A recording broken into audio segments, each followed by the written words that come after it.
Voltamos com a notícia de frente. O ministro Nunes Marques pediu vista, ou seja, mais tempo para analisar o processo. Com isso, adiou a conclusão do julgamento na segunda turma do Supremo Tribunal Federal sobre a suspeição do ex-juiz Sérgio Moro na condenação do ex-presidente Luiz Inácio Lula da Silva. Vamos acompanhar.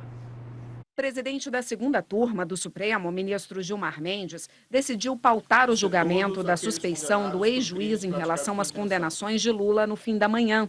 A análise do habeas corpus começou há 2 anos, mas foi paralisada a pedido do próprio Gilmar Mendes. O ministro Edson Fachin, que já havia votado contra a suspeição, pediu o adiamento da sessão. Argumentou que a decisão dada por ele ontem para anular as condenações do ex-presidente tiraria a necessidade de análise pelo colegiado. Entendi pela perda do objeto deste habeas corpus, não justificam a continuidade do julgamento neste habeas corpus 164493, evitando-se a prolação de decisões contraditórias. O pedido foi recusado por todos os ministros e Gilmar Mendes retomou o voto. Contextualizou os fatos da operação com mensagens interceptadas ilegalmente por hackers, com diálogos entre procuradores da Lava Jato. Concluiu que havia um conluio entre a Força-Tarefa e Sérgio Moro e considerou Moro parcial nas condenações. Olhar em retrospecto não esconde que o juiz Sérgio Moro, diversas vezes, não se conteve, usando uma expressão muito clara, em pular o balcão. Na ordenação dos atos acusadores, o magistrado gerenciava os efeitos extraprocessuais da exposição midiática dos acusados. Ressalto que a suspeição do julgador se fundamenta em fatos concretos e específicos contra Luiz Inácio Lula da Silva, em razão de interesses políticos próprios do ex-juiz Sérgio Moro. Depois do voto do ministro Gilmar Mendes, o julgamento foi interrompido por um pedido de vista do ministro Cássio Nunes Marques. Ele justificou que, como é novo no Supremo Tribunal Federal, ainda não teve tempo de analisar o caso e pediu mais prazo para se aprofundar no assunto. Eu apresento minhas escusas a Vossas Excelências, mas eu preciso pedir vista para analisar o conteúdo desse processo. Um processo de extrema relevância e eu não poderia proferir um voto sem um estudo mais acurado. A ministra Carmen Lúcia, que havia votado contra a suspeição de Moro, preferiu esperar o voto do ministro Nunes Marques para se manifestar. Já o ministro Ricardo Lewandowski adiantou o voto e, com base nas mensagens hackeadas, afirmou que a conduta de Moro no processo foi inadequada. Lewandowski votou pela suspeição de Moro, decretando a nulidade de todos os atos processuais desde o início. O comportamento do juiz Moro justificaria sua suspeição por sua explícita falta de imparcialidade pelas repetidas antecipações de julgamento. Agora, o julgamento não tem data para ser retomado, o que só vai acontecer quando o ministro Nunes Marques solicitar. E esse é o destaque do Lúcio, quase que eu falo. Do Haroldo? Não, meu, é isso? Não, meu já foi. Não, Mas se quiser que eu fale, eu falo também. Não, gente, chega, vai, Lúcio. Bom, o que eu quero comentar sobre esse tema aí é que o aspecto jurídico é uma coisa, né? Só que essa não é a essência dessa questão, né? O pano de fundo disso tudo aí é o seguinte: antes só tinha conspiração contra a Lava Jato, só conspiração. O que ocorre agora é o seguinte: estão tentando concretizar um enterro de gala para a Lava Jato. Vou explicar, né? Eles querem o seguinte: eles querem manchar a biografia do ex-juiz Sérgio Moro. É isso? Que liderou aqui no país, né, junto com os procuradores lá de Curitiba, a maior operação de combate à corrupção no país.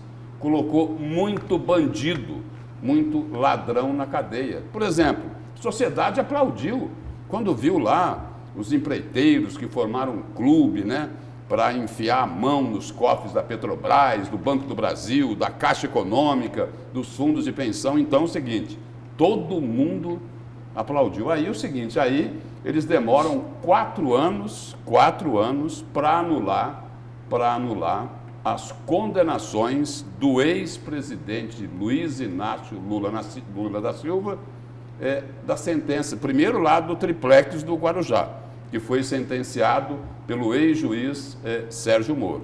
É isso? Que o ex-presidente teria recebido lá, né? Recebeu, de acordo com o processo lá, um elegantérrimo triplex lá no Guarujá. E depois teve o sítio lá de Atibaia, né? Que tinha até pedalinho, né? Entendeu?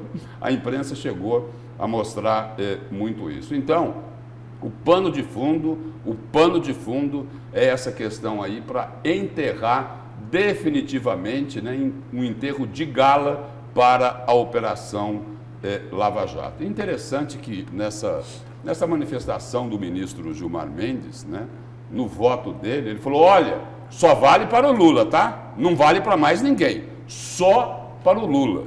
Ou seja, mandou, tipo assim, eu entendi como um recadinho, né? Para os outros condenados pela Operação Lava Jato. Olha, podem entrar aí, hein? Agora é o seguinte, porque não dá para ter uma ação, ela é específica, né?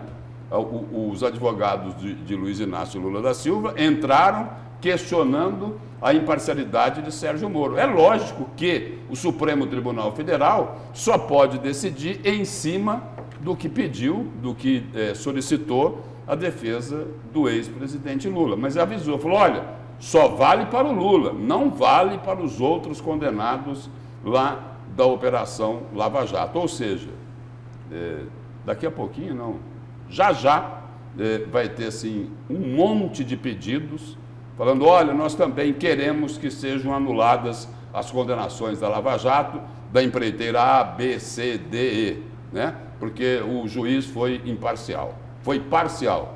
Ou seja, a tentativa aqui é essa mesmo, é de enterrar de uma vez por todas a Lava Jato. E eu quero destacar um outro aspecto aqui, que eu considero muito interessante na fala do ministro Gilmar Mendes no momento do voto dele ontem. Ele falou, olha, eu sou insuspeito para falar sobre isso, porque eu não fui indicado, eu não estou aqui por indicação do governo do PT, nem da Dilma e nem do Lula. Quer dizer, ele foi indicado pelo ex-presidente Fernando Henrique Cardoso, né? E aí ele complementou, falou, ao contrário do Edson Fachin, ao contrário da Carmen Lúcia, ou seja, aí ele disse o seguinte, olha, eles foram indicados pelo governo do PT. Foram. Quando ele diz o seguinte, que ele é insuspeito por não ter sido indicado pelo governo do PT, será que ele está dizendo que Edson Fachin e Carmen Lúcia são suspeitos? Bom, aí o seguinte, aí eu chego lá no Nunes Marques, né? Que foi o ministro que pediu vistas, né? E o seguinte, não esqueçam do que disse Gilmar Mendes, sobre ser suspeito ou ser insuspeito. Então o ministro Nunes Marques chegou e pediu vistas do processo, alegando o seguinte, olha, eu cheguei aqui faz pouco tempo, vocês estão aqui há muito tempo, são senhores nesse caso, senhores assim por entenderem, né? Já estudaram lá o processo, né? E sabem muito bem o que é que tem lá. Aí ele pediu vistas para poder analisar melhor, Nunes Marques, porque chegou há pouco tempo, indicado pelo presidente Jair Bolsonaro. Agora pegando o seguinte, o que disse Gilmar Mendes, olha, eu sou insuspeito porque eu não fui indicado pelo governo do PT, ao contrário de Edson Fachin e de Carmen Lúcia. Quando o ministro Nunes Marques pede vista, é o seguinte, é porque o presidente Bolsonaro vai ter influência no voto dele? Eu estou apenas o seguinte, tentando dar um desdobramento no que disse o ministro Gilmar Mendes. Mas tem um outro ponto aí, que também tem peso, né? Essa questão da parcialidade do Moro, que ele é suspeito, né? Tem um outro problema. Alguns integrantes lá do Supremo Tribunal Federal ficaram incomodados, muito incomodados, com os garotos lá de Curitiba, né?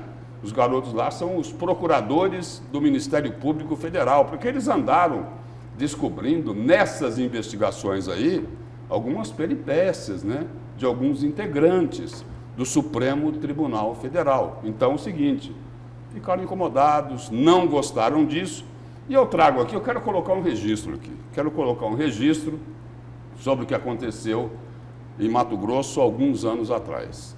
Numa operação de busca e apreensão, lá no apartamento de cobertura do ex-governador Silval Barbosa, ele acabou sendo preso porque tinha uma arma lá sem registro, né? Muita munição, né? Ele acabou sendo preso. E aí o seguinte, ele ligou para quem? Gilmar Mendes. Para o ministro Gilmar Mendes. Isso Não, acabou... O Gilmar ligou para ele. Isso, o Gilmar que ligou para ele? Foi Ou o Gilmar retornou, que né? Retornou. Não. Acho que, parece que retornou, retornou, né? Parece que retornou a ligação, né? E aí o seguinte, depois isso vazou, né? Vazou. Isso vazou, né? Teve até um processo aí contra um promotor do Ministério Público aqui de Mato Grosso, né? E aí o Silval estava lá choramingando pelo tipo de operação que foi feita contra ele. Aí o ministro Gilmar Mendes falou o seguinte, falou, olha, pode deixar, governador, eu vou me informar aqui e depois eu dou o retorno. O que eu coloco é o seguinte, a resposta dele ao ex-governador Silval Barbosa não deveria ter sido outra? Ele não deveria ter dito assim, olha, governador, esse caso aí não me diz respeito. O senhor encaminhe isso com os seus advogados de defesa. É isso? Ou estou equivocado? Não, seria o mais correto. Não é isso? Então é o seguinte, só para concluir aqui, para mim essa questão aí é o seguinte, agora os outros condenados já devem estar se preparando, né, para entrar com as ações para obter o mesmo benefício que Luiz Inácio Lula da Silva, lá do triplex do Guarujá. Mas o Gilmar Mendes disse que isso não valia para outros. Não, eu citei isso aqui, Sim, não valia, é. Mas aí os outros falam, não vale por quê? Vale para o Lula e não vale para mim? Não, ou seja, parece que é uma senha, né? Olha, entrem aí porque se eles não foram imparciais, vocês terão o mesmo benefício. É por isso que eu digo o seguinte, que é o enterro de gala da Operação Lava Jato, que colocou os bandidos e os corruptos na cadeia. Roubaram bilhões, mas bilhões de reais. E agora é o seguinte, por isso que eu coloquei no início da minha fala, o aspecto jurídico é uma coisa, só que a essência dessa questão é outra muito diferente. É o enterro da Lava Jato para proteger toda a banda podre da classe política lá de Brasília. Falar em banda podre, viram já as pessoas que vão ser indicadas para as comissões lá na Câmara? Tem até um chamado Aécio Neves, não tem? Tem. Não é isso? Exatamente. Não é isso? Eu só queria ponderar na sua fala um ponto só, que eu discordo, né? Mas nós certamente não teremos tempo para poder debater desse ponto da sua fala. Você só vai discordar. Não. Eu concordo com absolutamente tudo que você vai ser disse, só um praticamente ponto isso, que eu acho que a gente podia debater e isso vai ficar para o próximo programa, para a próxima oportunidade. Né? É isso. Pode falar. O quê? Rapidamente, O ponto você você não pediu. concordou? Com relação à questão da imparcialidade, né? Ah, sim. Tá? Com relação à questão da É por isso que eu imparcialidade. frisei Porque o Fachin, ele não está inocentando o Lula. Tá? Ele não está inocentando o Lula na sua decisão. Isso, pelo menos no meu entendimento, né? Ele está apenas deixando claro que a operação, o modo com que o Lula foi julgado em Brasília, teve parcialidade por parte de Sérgio Moro e os seus procuradores, promotores, aquela turma toda. E é por isso que ele mobilizou exatamente esse julgamento para Brasília, para que o julgamento em Brasília tenha É inocência pensar imparcialidade. assim, Haroldo, desculpa, porque vai prescrever. Vai prescrever antes de ir para outra instância, antes de ir para outro estado, vai prescrever. E ele sabe disso, ele é um jurista de alto escalão, ele sabe muito bem disso. É o enterro da Lava Jato, o enterro de gala da Lava Jato para proteger toda a banda podre da classe política brasileira. Bom, é só isso, só a banda podre da classe política brasileira. Depois a gente fala das outras bandas podres. É isso. É isso? Gente, é o que o Haroldo falou, essa discussão vai continuar aqui, né? A intenção Vamos é ter mais exatamente tempo. essa, porque né, a gente cria novas situações. Né? Tchau, Haroldo, Tchau, bom dia, galera, tchau, tchau. Lúcio, Eu achei bom que dia. seria maior a Não, discordância. fiquem Bom calmos, dia. vamos tomar uma... Eu não vou nem falar Aqui o tá nome. todo mundo Olha- calmo, só quem tá nervoso aqui é você. Não, vamos tomar aqui um tá suco tudo de nervoso, aqui é maracujá. você. Eu ia falar o nome comercial, vamos tomar um suco de maracujá. E você fica agora com as notícias do Brasil e do mundo no Fala Brasil. Tchau, gente.